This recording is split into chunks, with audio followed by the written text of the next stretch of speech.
जी नाजरीन, ब्रेक के बाद मुबारक जवेद और हमारे बहुत ही प्यारे दोस्त कनाडा से डॉक्टर शेख शरीफ साहब और जर्मनी से डॉक्टर शकूर असलम साहब और यूके से डॉक्टर चौधरी नाज अहमद नासिर साहब हमारे साथ हैं।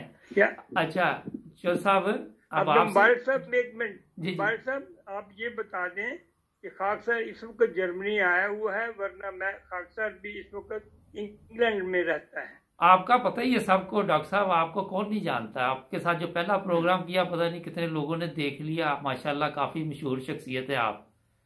तो ये बता दिया आपने, अब लोगों को पता चल गया। अच्छा ये बताएं, एक चीज मैं सोच रहा था कि जब आप वहाँ पाकिस्तान में, क्योंकि प्रोग्राम हमें कुछ लंबा करना भी पड़ा तो कर लेंगे, काफी दिलचस्प बातें आपके साथ हो रही हैं। ये बताएं डॉक्टर शकूर असलम साहब कि कभी आपने सोचा था कराची में कि हम सब बाहर चले जाएंगे मुख्तलिफ ममालिक में और फिर हम स्पेन में मिलेंगे, फिर हम यूके में मिलेंगे? ये तस्वर आ भी नहीं सकता था कि हम बजाते खुद, क्योंकि दूसरी जगहों से आए थे कराची में, इसलिए अब हम यही समझते थे कि कराची ही हमारी रहने की जगह है। जी जी। जमाती लिहाज से, क्योंकि कराची की जमात बहुत मजबूत थी। जी जी। इसलिए इसमें रहते हुए बहुत अच्छा लगता था माशाल्लाह। और खुदा तआला के फजल से कराची की जमात वैसे भी जमात में बहुत मशहूर थी। जी जी। और इस लिहाज से भी कि जहाँ हम दुनियावी लिहाज से बेहतर हैं, इसी लिहाज से हमारे खिदमत दीन की भी हमें खास तौफीक मिलती रहती थी। माशाल्लाह, जबरदस्त। तो इसलिए इस लिहाज से हम ये सोच भी नहीं सकते थे कि कभी ऐसा होगा। लेकिन एक बात जो खास बात है वो ये कि हमारा ईमान है, हम जिस जमात में दाखिल हुए हैं अल्लाह ताला के इस पर बेहिसाब फजल हैं माशाल्लाह। आज मैं उनका कभी तस्वर भी नहीं कर सकता। जी जी। इसलिए हम भी ये तस्वर नहीं कर सकते कि हमारी ये पोजीशन होगी कि हम बाहर सब जाएंगे और फिर सब वहाँ पर इकट्ठे भी हो जाएंगे या एक दूसरे से हमारा ताल्लुक होगा। तो इस लिहाज से मैं कहता हूँ, वरना खुदा के फल से हमें अपनी तमाम कामों में जमात का बहुत ज्यादा एहसास हुआ करता था कि जो कुछ भी है हम जमात के साथ हैं। जबरदस्त। और हमारी जिंदगी जो है वो जमात के साथ गुजरेगी, चाहे कैसे ही हालात। आप मुबारक चले कर बात ये कर ले। जी जी।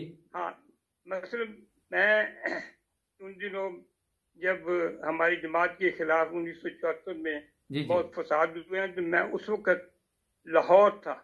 अच्छा। मेरी ट्रांसफर हो गई थी, मैं नेशनल बैंक में मुलाजिम था, वहाँ मेरी ट्रांसफर हो गई। मैं वहाँ पे रहता था। जी जी। तो हम खुदा से मैं वहाँ पर कायद मस्जिद इस्लामिया पार्क था। जी जी। और उस लिहाज से हमारी बहुत ज्यादा जिम्मेवारियाँ थी।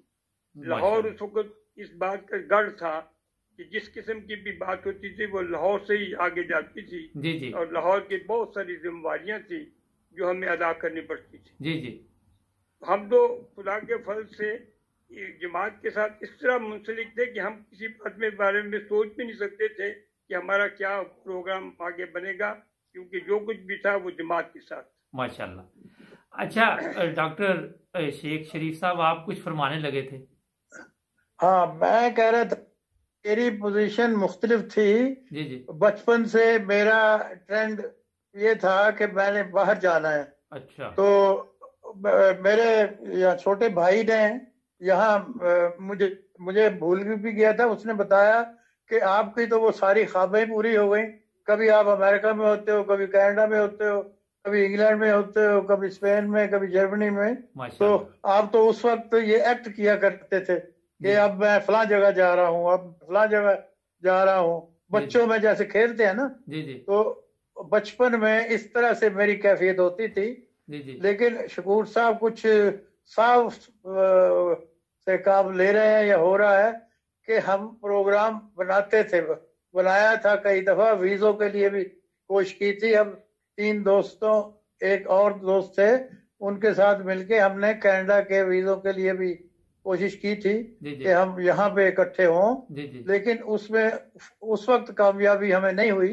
एक दोस्त उनमें से तो यहाँ पहुंच गए, लेकिन हम दोनों उधर ही रहे। अच्छा। वाकई जो शकूर साहब ने बयान किया ना, जमाती तौर पे बिल्कुल वो पोजीशन उसी तरह थी कि हम चूंकि मुतमईन थे अपने काम से भी और जमात से भी, और वहाँ जो हमारी दीगर लोगों से भी दोस्तियां थी, वो इस किस्म की थी जो एक घरेलू किस्म का माहौल हो।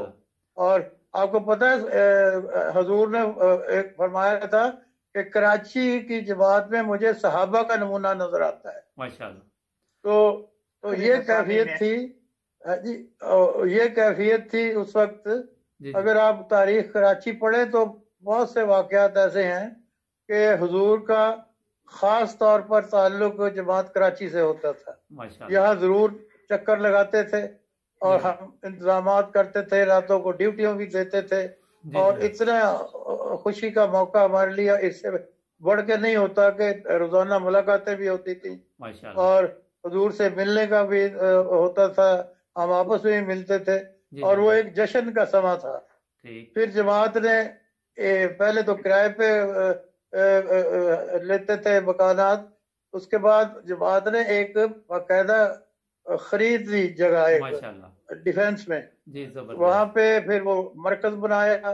फिर वहां पे हुजूर के लिए सारा रहने का भी और अपने मुलाकातों का भी और मुझसे इरफान का भी होता था।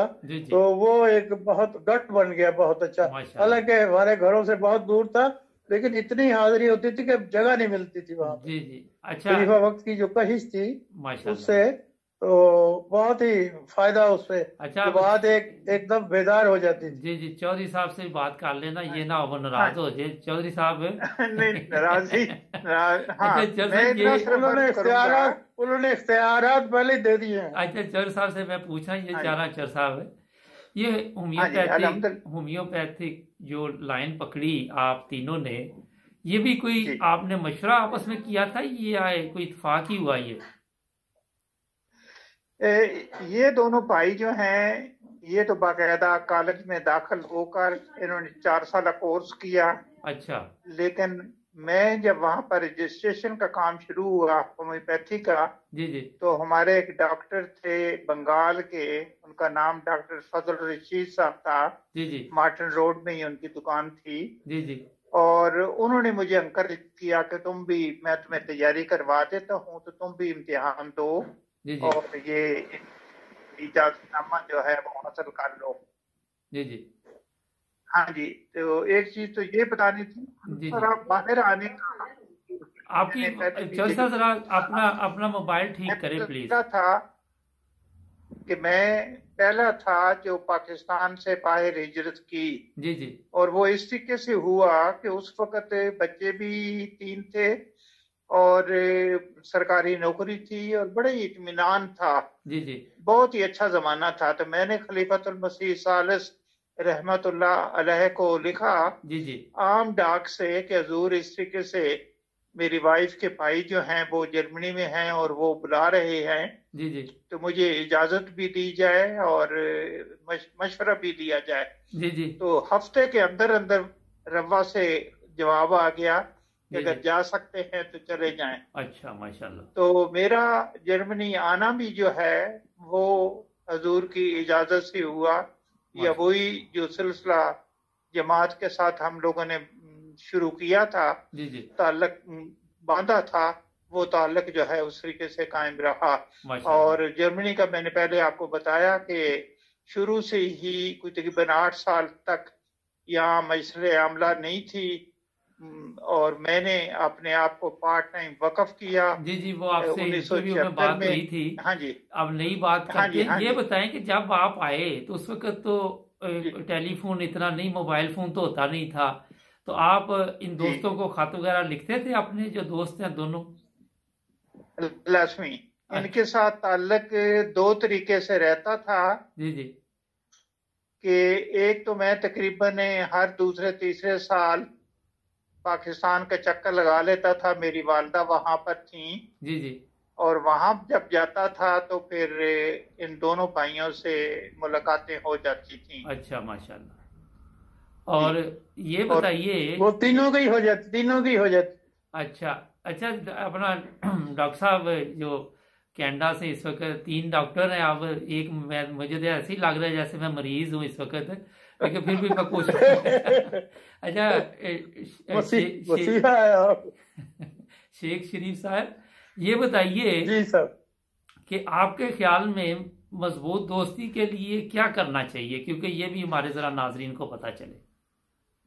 मजबूत दोस्ती के लिए एक तो खुदगर्जी से, लालच से दूर, जी जी। और दूसरा ये कि आपस में इतनी हद तक एतमाद होना चाहिए, इतना कि आप दुख दर्द में बराबर के शरीक हो जाए। जी जी। ये ना हो कि सिर्फ ऊपर से कर ली बात और अंदर से नहीं की। जी जी। लेकिन होता ये है कि जब आप एतमाद आपका हो एक दूसरे पे, जी जी। तो वो दोस्ती की बुनियाद बन जाती है। जी जी। हमारा जो दूसरी बात थी ना, अल्लाह ताला की मोहब्बत के बाद जी जी। एतमाद था आपस में एक दूसरे पे। माशाल्लाह। हमें पता था कि अगर वो ये बात करता है वो बिल्कुल सही और सच्ची है। जी जी। और हमारे साथ मुखलिस है। जी जी। तो तीनों आपस में मुखलिस थे और एतमाद था एक दूसरे पर। और ये एतमाद हमें इस वक्त तक कायम है और हमें यहाँ तक पहुँचाया हुआ है। माशाल्लाह। अच्छा, अब भी बस जरा किसी ऐड कर देता हूँ। जी जी। मुबारक साहब, क्योंकि यहाँ एक बहुत अहम बात है, हम एक दूसरे की वेलफेयर का हमेशा सोचते थे। माशाल्लाह। मैं खुदा के फल से मुझे नेशनल बैंक में मुलाजमत मिल गई। जी जी।